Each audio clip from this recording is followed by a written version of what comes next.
Ministro Frigerio, ¿cómo le va? ¿Qué dice? ¿Cómo está? Buenas noches. Gracias por este ratito para con nosotros y la diferencia de atendernos en un día tan intenso. ¿Cómo le va?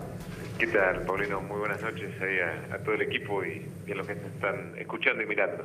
Muchas gracias por este ratito. Bueno, ¿se siente, con una mochila menos y se siente parte indispensable de lo que terminó sucediendo hoy en la rúbrica del convenio de Macri con los gobernadores, salvo San Luis, del pacto fiscal?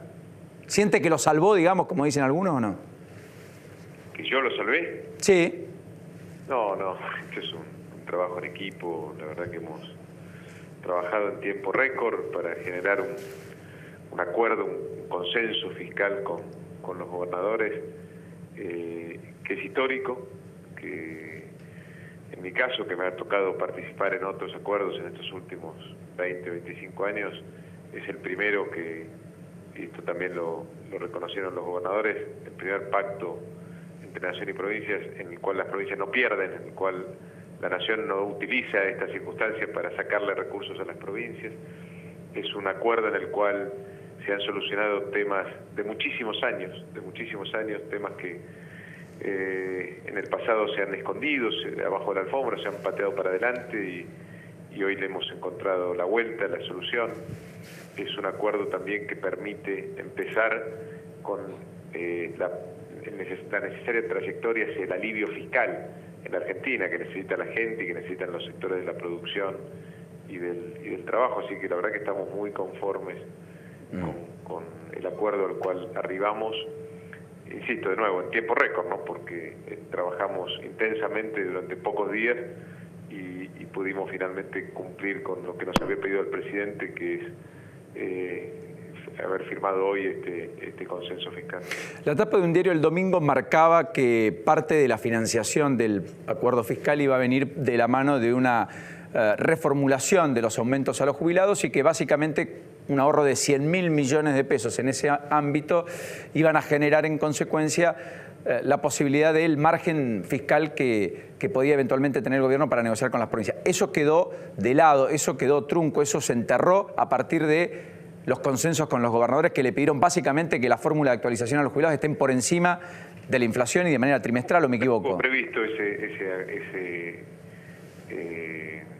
ahorro fiscal de esa dimensión. La verdad que este es un acuerdo, para un acuerdo tenga éxito y sobre todo solucionando problemas de tan vieja data, lo importante es que nadie sienta que pierde, pero tampoco que nadie gane, porque si no es difícil finalmente llegar a un consenso. Y esto es lo que ocurrió, encontramos la forma en la cual pudimos resolver, primero, la litigiosidad de la política entre Nación y provincia. Durante muchos años los problemas entre Nación y provincia se arreglaban con una demanda en la Corte Suprema de Justicia. Y hemos decidido, el presidente y sus socios, que son los gobernadores, terminar con esta forma de vínculo. Y en este acuerdo dimos de baja toda la litigiosidad. Más de 60 juicios están involucrados en este tema. Después resolvimos un problema que tiene 2 décadas, que es el Fondo del Conurbano bonaerense, o dicho de otra forma, el hecho de que la provincia de Buenos Aires sea la que menos recibe del Fondo del Conurbano bonaerense. Eso también lo pudimos resolver sin afectar los recursos de las provincias, porque las provincias aceptaban la injusticia de que Buenos Aires recibiera tan poco del Fondo del Conurbano, pero no estaban dispuestas muchas de ellas a sacrificar su propia situación fiscal. Bueno, encontramos la vuelta para que esta situación se resolviera sin afectar las cuentas públicas provinciales y además encaramos una disminución de impuestos como nunca antes se había generado en la Argentina. Las provincias se comprometen a bajar en el lapso de 5 años uno de los impuestos más distorsivos que tiene la economía, que afectan las decisiones de inversión y de generación de empleo, que es ingresos brutos, sobre todo en las etapas donde hay más efecto cascada, donde más se afecta el nivel de inversión. Así que hemos hecho un gran avance en estos pocos días de negociación y por eso todos coinciden en que hoy tuvimos un acuerdo histórico para la Argentina. Frigerio, buenas noches. Ignacio Ortelli lo saluda. ¿Cómo le va? ¿Qué tal, Ignacio? Muy buenas. Le quiero consultar, en principio el proyecto va a entrar por el Senado, ¿no es cierto? El paquete de leyes. Esto entra por la Comisión de Coparticipación de Impuestos del Senado, sí. Perfecto. ¿Le preocupa que el proyecto no llegue a tratarse en los tiempos previos a que ingrese Cristina Kirchner al Senado? No, la idea que tenemos y que vamos a intentar hacer, pero no por esas circunstancias, sino porque necesitamos rápidamente tener este consenso transformado en ley, porque está o involucra también otras leyes importantes como el presupuesto nacional o como la ley de reforma tributaria nacionales, sancionarlo, o por lo menos que tenga media sanción antes de que terminen las sesiones ordinarias del Congreso. Ministro, ¿cuánto recibirá excepcionalmente la provincia de Buenos Aires el año que viene? La provincia de Buenos Aires va a recibir 40.000 millones de pesos el año que viene y ya 65.000 en el año 2019. Eso lo pone el gobierno nacional, no sale de las provincias. Las provincias al mismo tiempo no van a recibir menos de lo que reciben. La pregunta es, ¿y de dónde van a sacar la plata para achicar el déficit fiscal en este contexto en el cual además el déficit fiscal es lo que más preocupa a buena parte de la ortodoxia económica? Bueno, claramente ese fue la condición que pusimos al inicio de las conversaciones. Acá hay algo que no se puede discutir, que es el cronograma de reducción del déficit fiscal del gobierno nacional. Y tampoco se puede discutir la ley de responsabilidad fiscal que afecta sobre las provincias, o que las provincias han decidido adherir, ¿no? Que obliga también a las provincias a un comportamiento fiscal muy responsable. Nosotros nos hemos comprometido con aquellos que hoy financian el camino gradual hacia el equilibrio fiscal, que este año la Argentina va a tener menos de 4.2% de déficit en términos del producto, que el año que viene eso iba a ser de 3.2%, y al año siguiente de 2.2%, de 1.2% y de 0% al final de este camino gradual. Y eso no estamos dispuestos a ponerlo en discusión ni en duda. Así que ese fue básicamente el principio del acuerdo, y la verdad que también tuvimos una muy buena recepción por parte de las provincias a ese requisito de arranque en las conversaciones, porque las provincias finalmente también entienden que la posibilidad de que la nación cumpla con lo que se comprometió, con los que nos financian este camino gradual, es fundamental para que toda la Argentina tenga crédito y para que finalmente en la Argentina se dé este proceso de inversiones que necesitamos para generar el empleo que va a posibilitar cumplir con nuestro principal objetivo de gobierno, que es la reducción de la pobreza. Así que eso fue siempre un condicionante. Nosotros, ninguna de las cosas que hemos planteado afectan la meta del 3.2 de déficit para el año que viene. Ministro, ¿qué tal? Jorgelina do Rosario lo saluda. Buenas noches. ¿Qué tal, Jorgelina? ¿Cómo va a ser el tema del seguimiento con respecto al empleo público en las provincias, ¿no? Porque acá comentábamos que va a ser restringido, hasta, digamos, siguiendo el crecimiento vegetativo.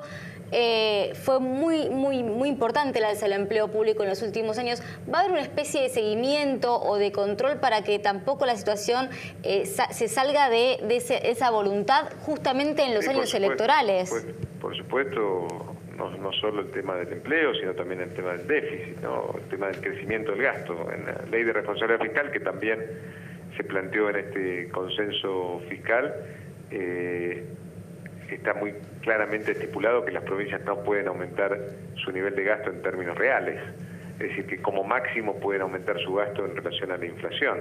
Así que eso se va a controlar, y también no pueden aumentar la planta de personal más allá del crecimiento de la población. ¿Y quién va a controlar eso? Perdón, ¿qué ministerio lo va a seguir? A su cargo servicios públicos o bienes públicos muy vinculados con el crecimiento vegetativo de la población, como la educación, la salud, la seguridad o la justicia, pero no tienen que ir por encima de esto. Esto es alrededor del 1% anual, y en el pasado las provincias aumentaron hasta 4 o 5 veces eso en términos de la planta de personal, así que por supuesto que esto se va a controlar año a año.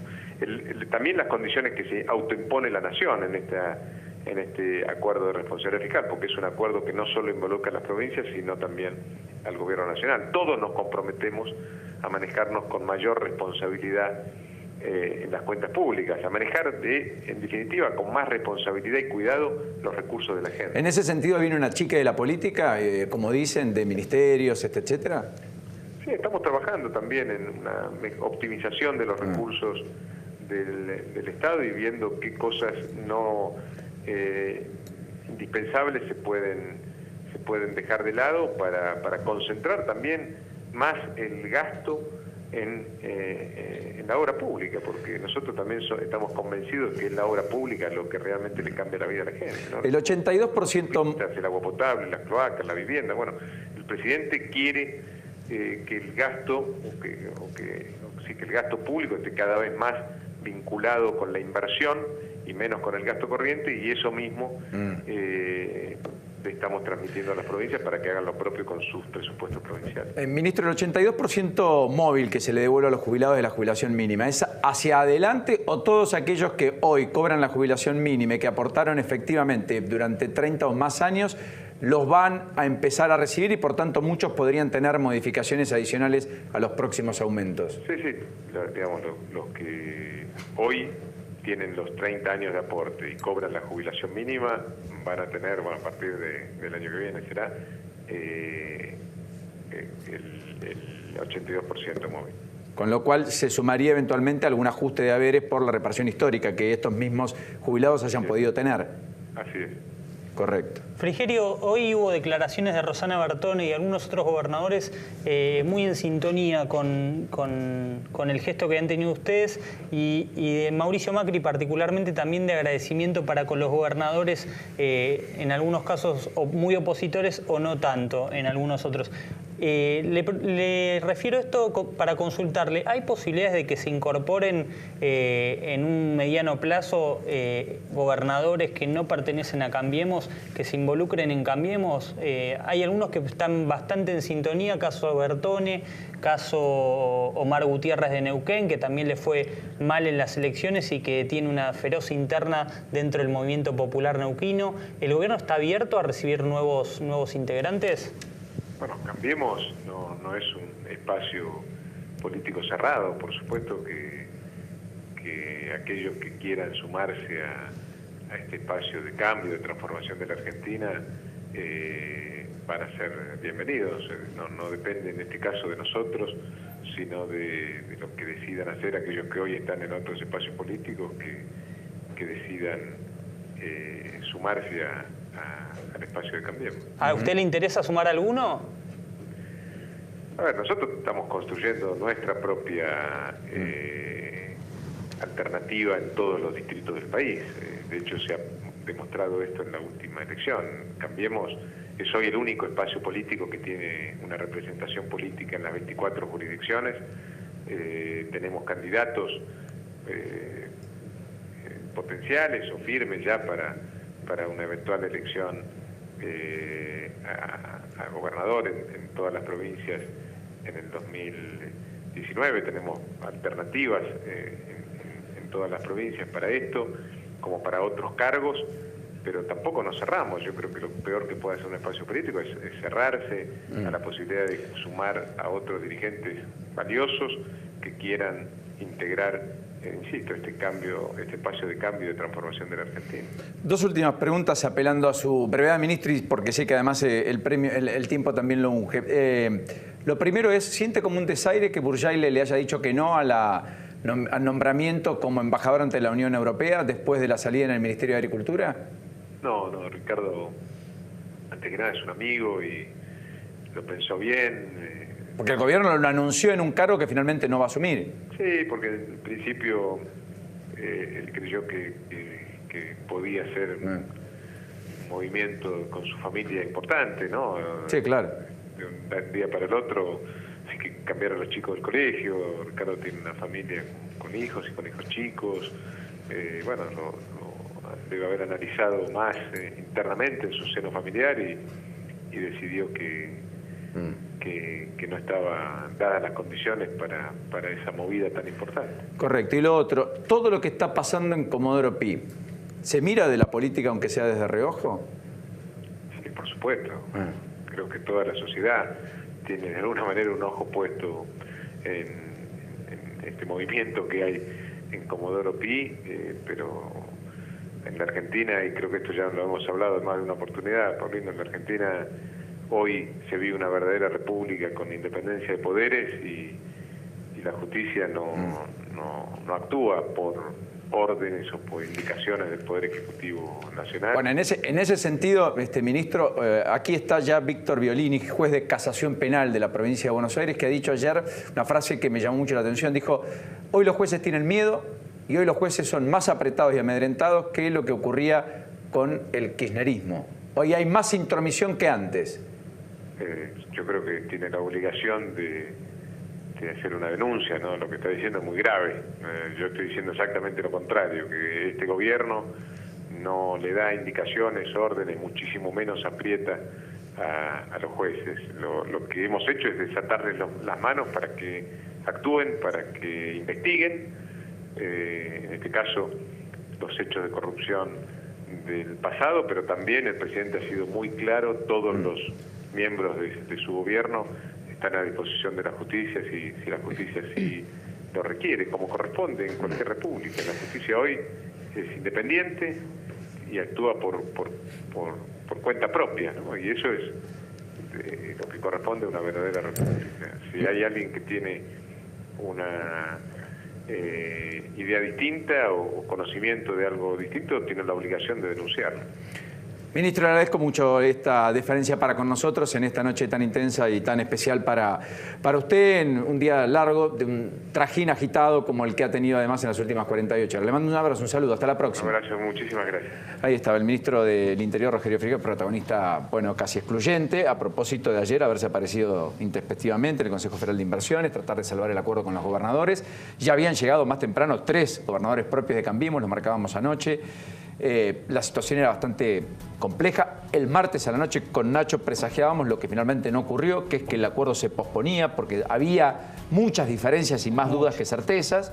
Sin embargo, todo eso se limó y muy rápidamente, y el gobierno se lleva finalmente el mérito de tener 2 acuerdos en simultáneo, como decíamos en la apertura, aparentemente cerrados, sellados, que van a ir al Congreso y que tendrían un rápido tratamiento como el pacto fiscal y la reforma laboral.